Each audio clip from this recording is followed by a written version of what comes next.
అంటే ఇప్పుడు ఎంతమందేమో ఇంతకుముందు సార్, చెప్తారు. ఇంతకుముందు ఏంటంటే సార్, ప్రభుత్వ ఉద్యోగులు టీచర్లు చేసినప్పుడు ఒక విధం, కానీ ఇప్పుడు అంగన్వాడీలు, మున్సిపల్ వర్కర్లు, తర్వాత సర్వశిక్ష అభియాన్కు సంబంధించినటువంటి అవుట్ సోర్సింగ్ సిబ్బంది, వీళ్ళంతా ఏంటంటే ఒక 15 వామపక్ష భావజాలం ఉన్న విభాగాలతో టైఅప్ అయ్యారు.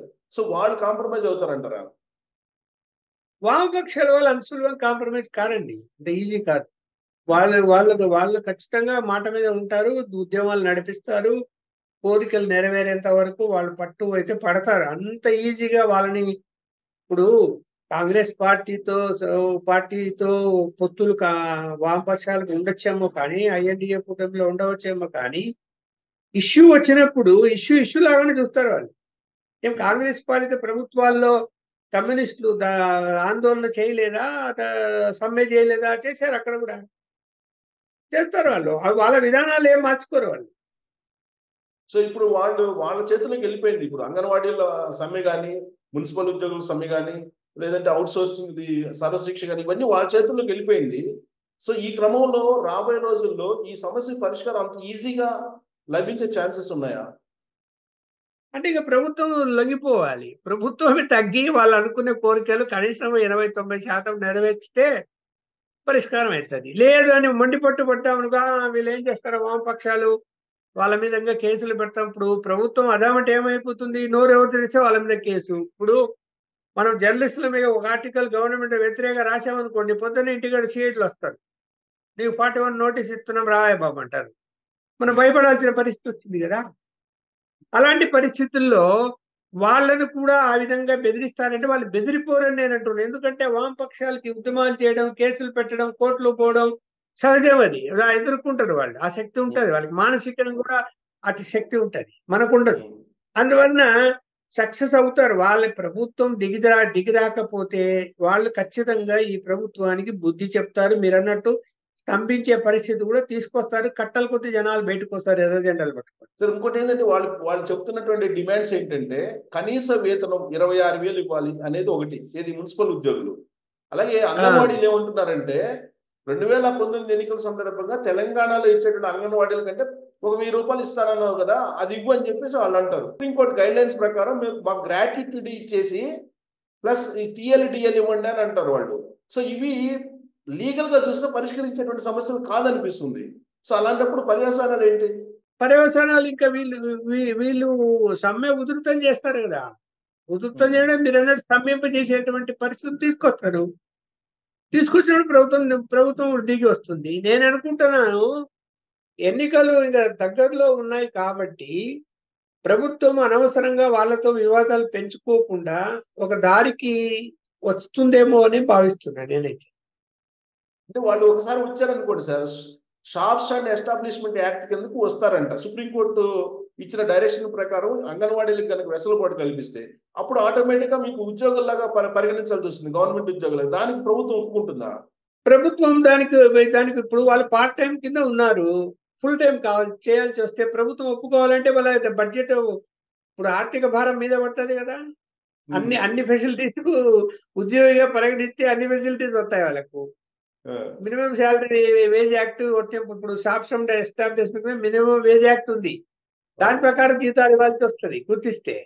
అది ఆర్థిక భారం ఎంత మీద పడుతుంది అని లెక్కలు వేసుకుంటుంటారు వాళ్ళు. ఇప్పుడు అది సాధ్యమవుతుందా? ఇప్పుడు ఉండే పరిస్థితుల్లో ఉన్న ఎన్జిఓలకే 1వ తేదీ జీతాలు ఇచ్చే పరిస్థితే లేదు, డబ్బులు ఎత్తుక్కునే పరిస్థితి నెల.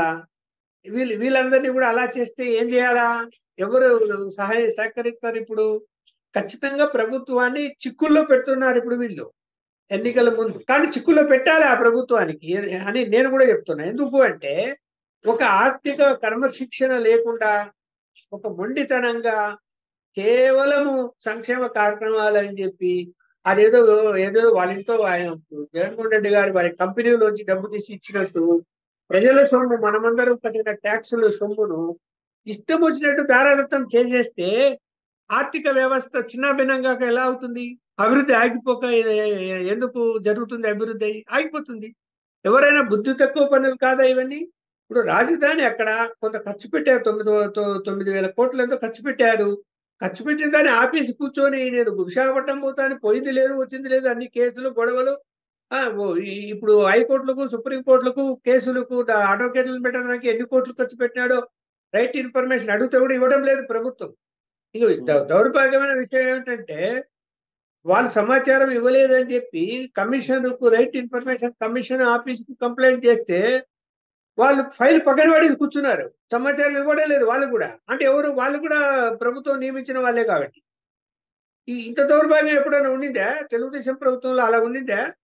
మనం రైట్ ఇన్ఫర్మేషన్ అడిగితే ఎప్పుడే సమాచారం వచ్చేది. అది ఏమైనా కానీ ఎలాంటిదైనా కూడా ఇచ్చేవాళ్ళు. ఇప్పుడు ఇప్పుడు కమిషనర్లను ఫోన్ చేసి మినిస్టర్లు నాకున్న సమాచారం చెప్తున్నా అని వీళ్ళు చెప్తున్నారు. వాళ్ళు ఇవ్వకండి అని చెప్తున్నారట. వీళ్ళు ఫైల్ పక్కన పడేస్తున్నారు. ఇప్పుడు మనం పోయి కంప్లైంట్ మనం వెళ్ళామనుకోండి, అవునండి అంత ఫైల్ పరిశీలిస్తున్నాము, తొందరగా మీకు రిప్లై ఇస్తాము అని చెప్తారు. లేకపోతే ఏం సమాధానాలు వస్తున్నాయంటే అది లేటుగా 2 నెలలు 3 నెలలు ఆలస్యంగా 30 రోజుల్లో సమాధానం ఇవ్వాలి. ఇవ్వరు. ఇవ్వకుండా ఏం చెప్తున్నారు? మీకు మేము సమాచారం ఇవ్వాలంటే మీ దగ్గర నుంచి మాకు ఇవన్నీ కావాలా, ఇవన్నీ మళ్ళీ పంపించండి అని అడుగుతున్నారు. అంటే కావాల్సి కొరి పెట్టడం దాన్ని.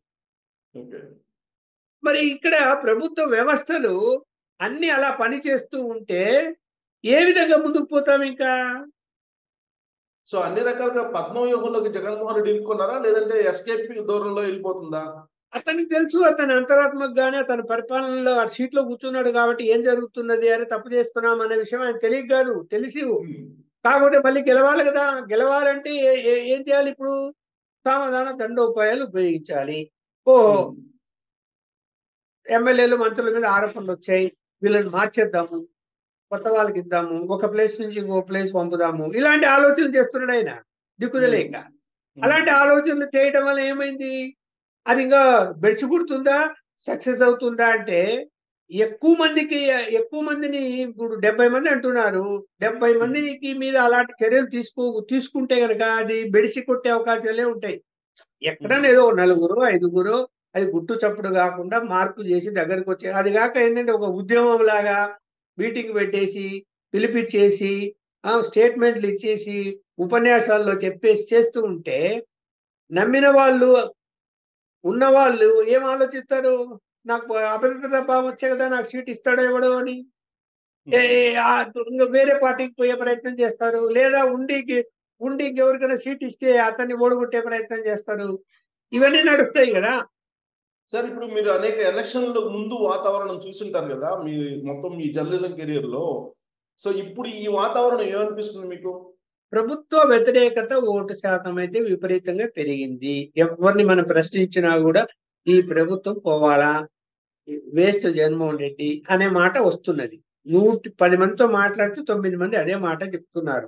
నేనైతే చాలా మందితో మాట్లాడి చెప్తున్నా మాట. మళ్ళీ ఎవరు చెప్పడం కాదు, ఆయన కమ్యూనిటీకి సంబంధించిన వాళ్ళే చెప్తున్నారు ఆ మాటలు. అలాగే ఆయన సొంత పులివెందుల నియోజకవర్గ వాళ్ళు కూడా అదే చెప్తున్నారు. చెప్తూ ఉన్నప్పుడు దాన్ని ఎలా దాటుకొని రాగలుగుతాడు అనే దాని మీదనే ఇప్పుడు ఇవన్నీ ఎక్సర్సైజ్ చేస్తున్నాడు. ఆయన తెలిసే చేస్తున్నాడు ఇవన్నీ. అరే మనకు మీద వ్యతిరేకత పెరిగింది, దాన్ని ఏ విధంగా మాఫీ చేసుకోవాలి, సర్దుబాటు చేసుకోవాలి అని ఆ ప్రయత్నాలు చేస్తున్నాడు. అయితే నాకు డౌట్ ఎక్కడ వస్తున్నది అంటే బీజేపీ నైతికంగా సపోర్ట్ చేస్తే మాత్రము అతను ఇంకా విజృంభిస్తాడు. ఇవాళ ఇప్పటికే 10,000 కేసులు పైగా తెలుగుదేశం నాయకుల మీద ఉన్నాయి. లేని నాయకుడు ఎవరు లేడు. ఇప్పుడు నోటిఫికేషన్ వచ్చిన తర్వాత అరెస్టులు అని మొదలు పెడితే ఏమైతే చెప్పండి. అప్పుడు పనిచేయడానికి నైతిక మద్దతు లేకపోతే క్లోజ్ జగన్మోహన్ రెడ్డి ప్రభుత్వం అంటారు. నైతిక మద్దతు లేకపోతే క్లోజ్ కావడం కాదండి, జైలుకే పోతాడు. చాలా కఠినమైన మాట చెప్తున్నా నేను. బీజేపీకి తెలుగుదేశంతో పొత్తు ఫిక్స్ అయితే జగన్మోహన్ రెడ్డి గారు ఆ సీట్ లో ఉండలేడేమో అని నేనైతే భావిస్తున్నా.